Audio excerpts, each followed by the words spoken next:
अच्छा, आज के एपिसोड में हम ये बात करेंगे कि बिहेवियर्स का रीज़न क्या होता है। डिफरेंट जो जो भी हरकतें बच्चा करता है उसका क्या वजह होती है, उसको इससे क्या मिलता है। हर बिहेवियर का एक फंक्शन होता है। क्या ये अचीव वो क्या अचीव करने की कोशिश कर रहा है, उसका मकसद क्या है। या तो ये है कि बिहेवियर के बाद आपको एक रीइंफोर्सर मिल रहा है या रिवॉर्ड मिल रहा है। मतलब ये कि अगर मैं जब जितनी दफ़ा मैं बच्चा बच्चा सोचता है, जितनी दफ़ा वो रोता है, उसको जो चीज़ मांगता है वो मिल जाती है। अगर वो नहीं रोएगा तो उसको नहीं मिलेगी। तो इस वजह से पेरेंट्स के लिए ये ज़रूरी है कि रोने वाले बिहेवियर को ना उसको रिवॉर्ड ना किया जाए। जब वो जितना आप रिवॉर्ड करोगे ऑब्वियसली वो उतना बढ़ेगा। दूसरा ये होता है कि एक्सेस टू अटेंशन, उसको अटेंशन चाहिए इसलिए वो सर्टन बिहेवियर्स करता है। अगर जैसे मेरा एक स्टूडेंट ग्रेड 9 का था, वो उसको टीचर की अटेंशन चाहिए होती तो थूक फेंकता था। अब ज़ाहिर बात है एकदम से टीचर उसके पास आएगी, नहीं करो, थूक नहीं फेंकनी, जर्म्स होते हैं, व्हाटएवर।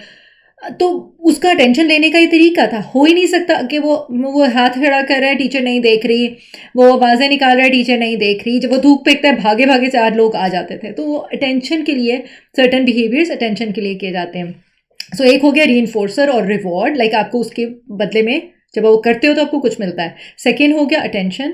थर्ड ये हो गया कि एस्केप। एस्केप का क्या मतलब है कि जब बच्चा क्लास में है, जब वो मिसबिहेव करेगा या कोई ऐसी चीज़ करेगा जो ऑब्वियसली शोर कर रहा है और बहुत आवाज़ें निकाल रहा है, पूरी क्लास डिस्टर्ब हो रही है, टीचर को डिस्टर्ब कर रहा है, तो टीचर क्या करेगी? टीचर कहेगी क्लास से बाहर निकल जाओ।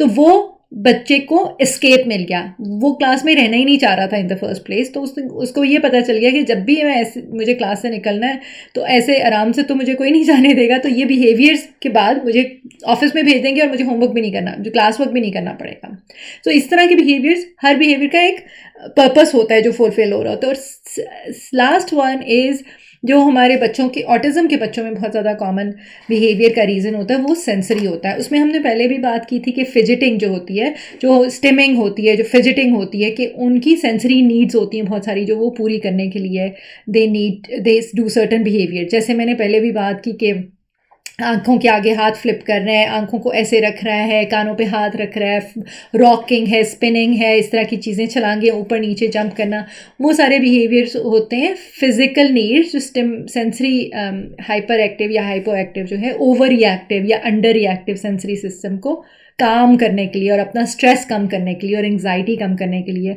वो चीज़ें, वो वाले बिहेवियर्स करता है। अब जहाँ हमने बिहेवियर, हर बिहेवियर का एक मकसद होता है, वो पर्पस पूरा, मकसद पूरा होना ज़रूरी है। तो इससे हम ये सीखते हैं कि हमने बिहेवियर को इंक्रीज़ या डिक्रीज़ कैसे करना है।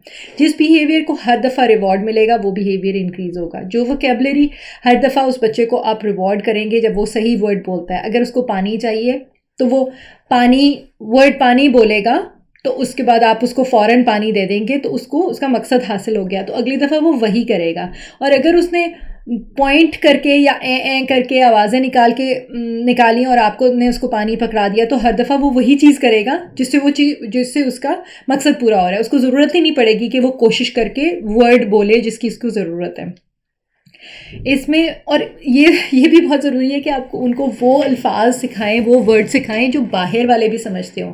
सिर्फ ये नहीं है कि आपने वही बातें सिखाएं जो घर में बच्चे घर में जो ज़ुबान लेते हैं या मम्मम और सूसू बोल रहे हैं। अब यहाँ पे हम एक स्कूल में मैं विज़िट पे गई थी, तो वहाँ पे एक बच्चा था, बच्चा पाकिस्तानी था, टीचर गोरी थी।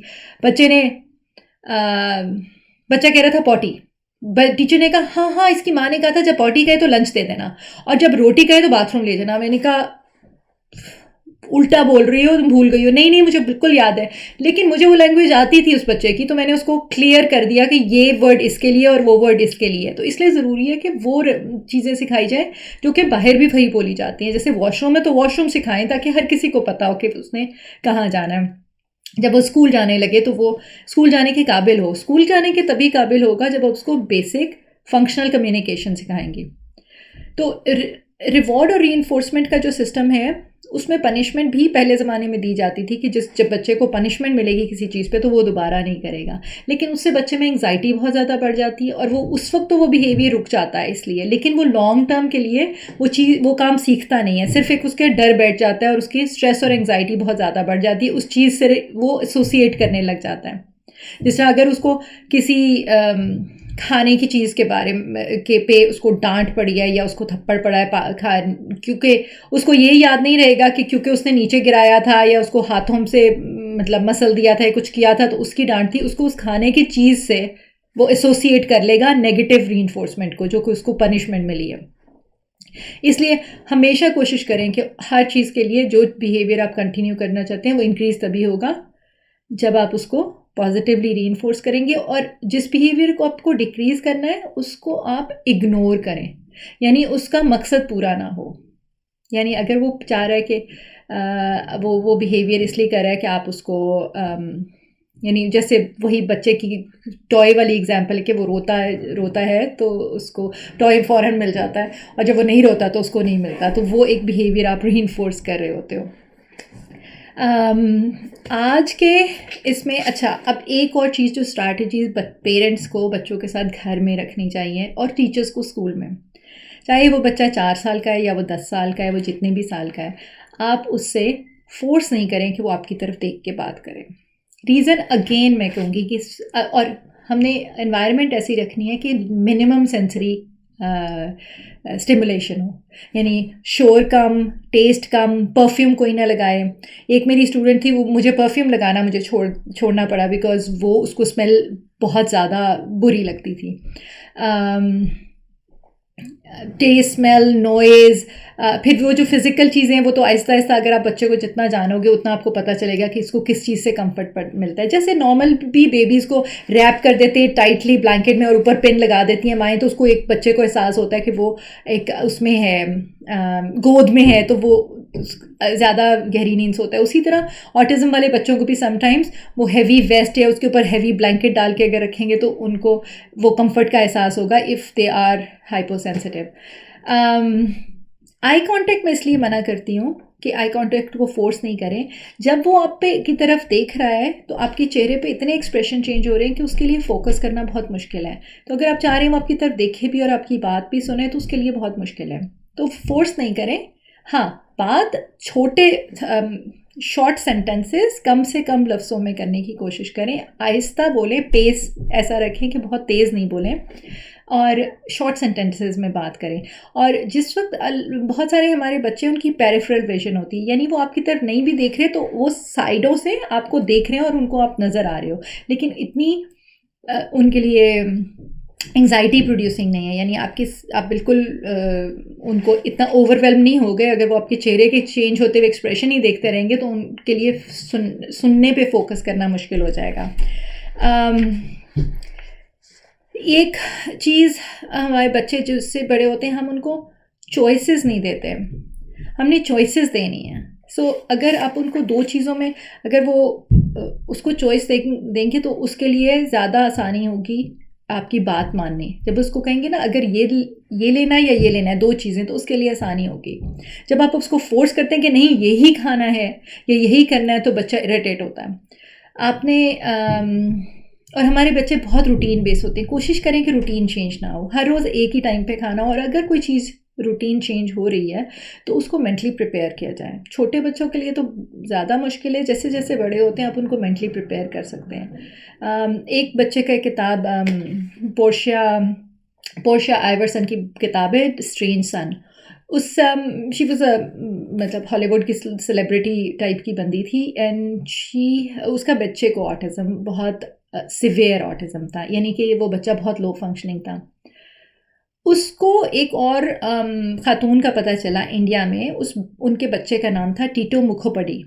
अगर आप यूट्यूब पे देखेंगे तो वो बच्चा अब obviously he is an adult और वो एक पोएट है, उसकी बहुत खूबसूरत शायरी करता है वो, और वो भी बहुत ज़्यादा सिवियर ऑटिज़म था उसको, और उसको देख के ये नहीं लगता था कि वो कोई बात समझ सकता है, लेकिन बहुत इंटेलिजेंट बच्चा था।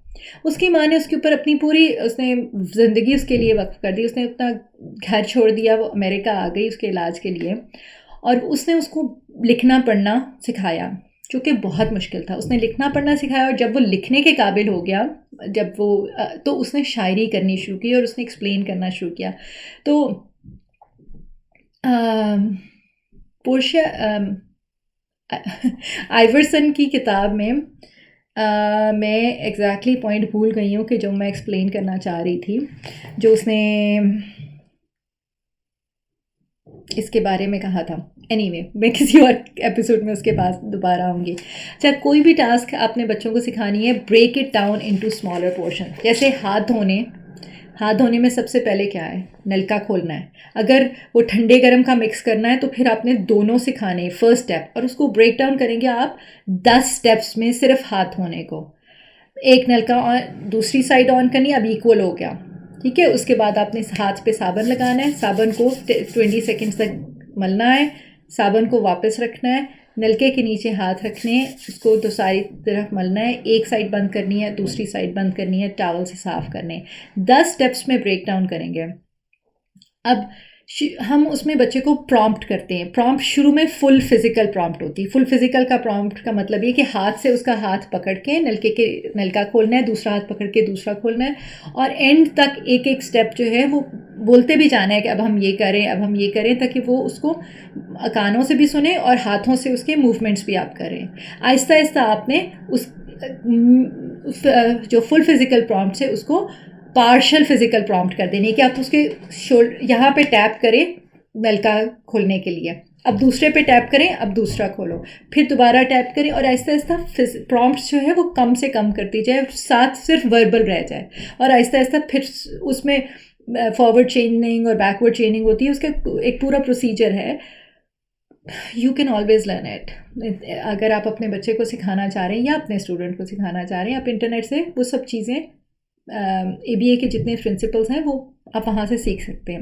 लेकिन मैं आपको एक रफ़ आइडिया दे रही हूँ कि आपने हर चीज़ को ब्रेक डाउन करना है स्मॉलर स्टेप्स में। सो सिर्फ हाथ धोने के प्रोसेस में हम 10 स्टेप्स उसके कर लेते हैं, और हर दफ़ा हम उसको रीइंफोर्स ऐसे करते हैं कि शाबाश, गुड जॉब, ये हंसना, जैसे पॉजिटिव रीइंफोर्समेंट, वो आपकी एक्सप्रेशन और आपकी टोन ऑफ वॉइस से समझ जाएगा कि वो कोई सही चीज़ कर रहा है। तो आज के लिए आई थिंक इतना ही काफ़ी है, और नेक्स्ट टाइम हम फिर थोड़ी सी और चीज़ों के ऊपर बात करेंगे। आज हमने बिहेवियर पे ज़्यादा किए हैं। We will also talk about cognitive therapy पे भी बात करेंगे और डेवलपमेंटल थेरेपी पे भी बात करेंगे। तो जब हम बच्चे की एक बच्चा जिसको ऑटिज़म है